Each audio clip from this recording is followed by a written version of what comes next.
Why Sheikh Hamdan's closest friends have all gone quiet. Look at the people around him. Not the official ones, not the staff, the security, the team of people whose professional existence is structured around his presence and whose closeness to him is a function of their role rather than their relationship. Look at the others, the ones who appeared in the earlier chapters of his public life. The friends, the people who were in the photographs, not because they were required to be there, but because they actually and belonged in the frame. Because their presence in his life was genuine rather than institutional. Look for them in the recent posts, in the recent videos, in the record of the last few years of his public life, and notice what is missing.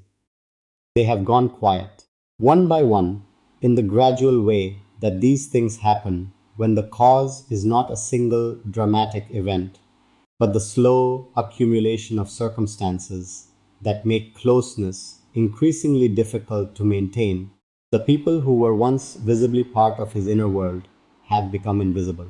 And the silence of the people who used to be loudest in their proximity to him is one of the most telling details in the entire story of who Sheikh Hamdan has become. Friendship at his level has always been complicated. That is not a revelation.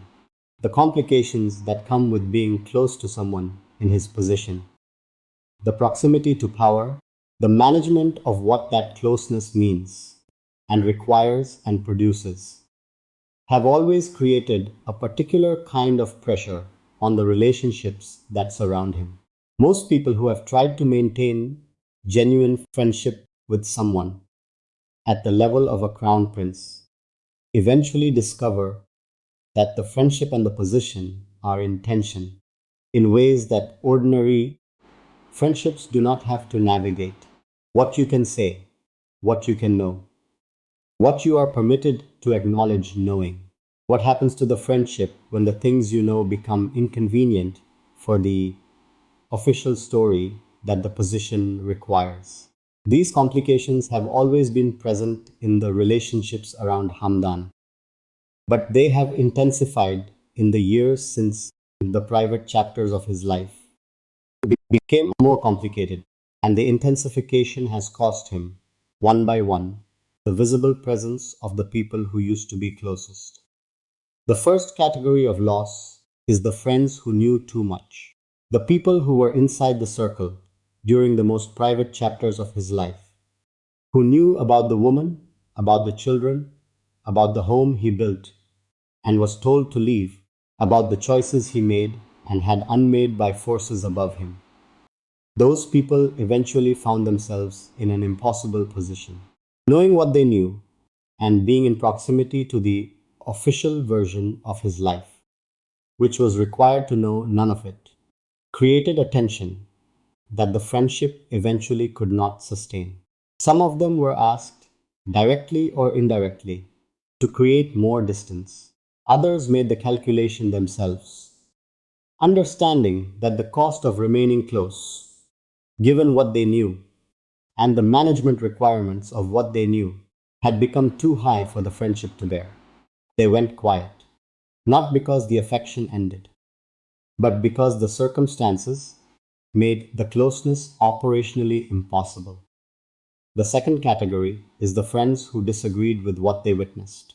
The people who watched what happened to the woman he loved, who watched the choosing and the unchoosing, the building and the being told to leave, the repeated pattern of a man reaching for something real and having it taken back, and found themselves unable to maintain the cheerful proximity that friendship at this level requires. Not everyone who has been close to Hamdan has been capable of the equanimity that watching his private life requires.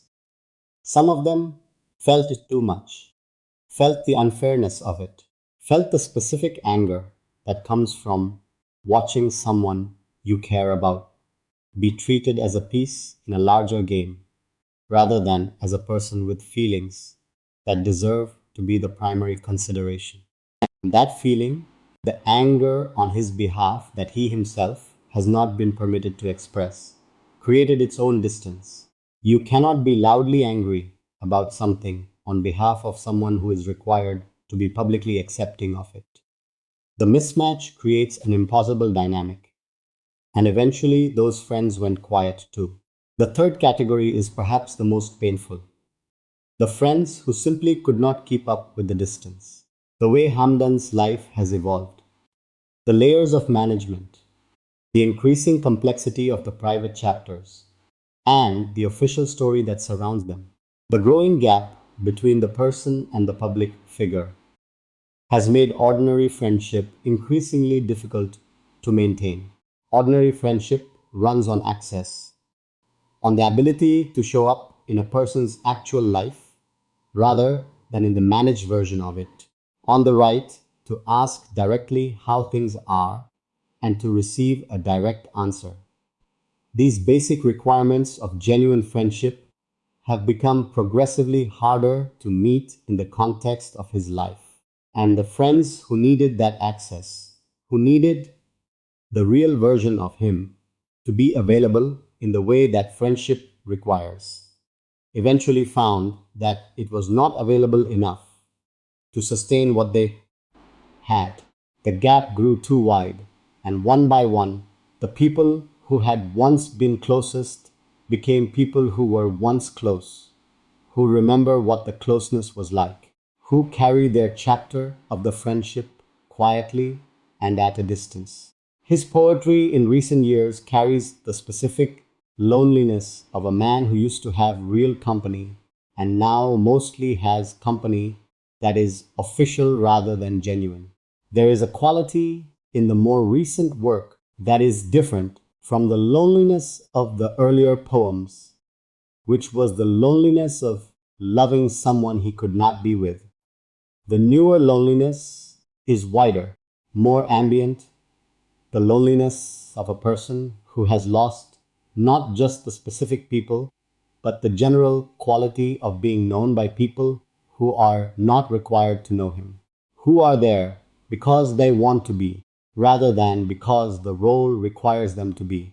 That kind of company is irreplaceable, and it has become increasingly rare in his life in proportion to how complicated his private chapters have become. The closest friends being quiet does not mean they are gone entirely. Some of them are still in his life in some form, reduced, careful, managing the distance that the circumstances have created, but not absent altogether. But their quiet is noticeable to anyone who has been watching long enough to have a before to compare to. The before, when the photographs included the real people, when the videos sometimes caught the ease of genuine company rather than the performance of official proximity, when the laughter that occasionally reached his eyes was produced by someone who knew what they were laughing about because they had actually been there. The friends went quiet because being loud required a closeness that the life he is living no longer easily accommodates. Because knowing too much in a world where knowing too much is a liability eventually changes your relationship to the person whose life you know too much about.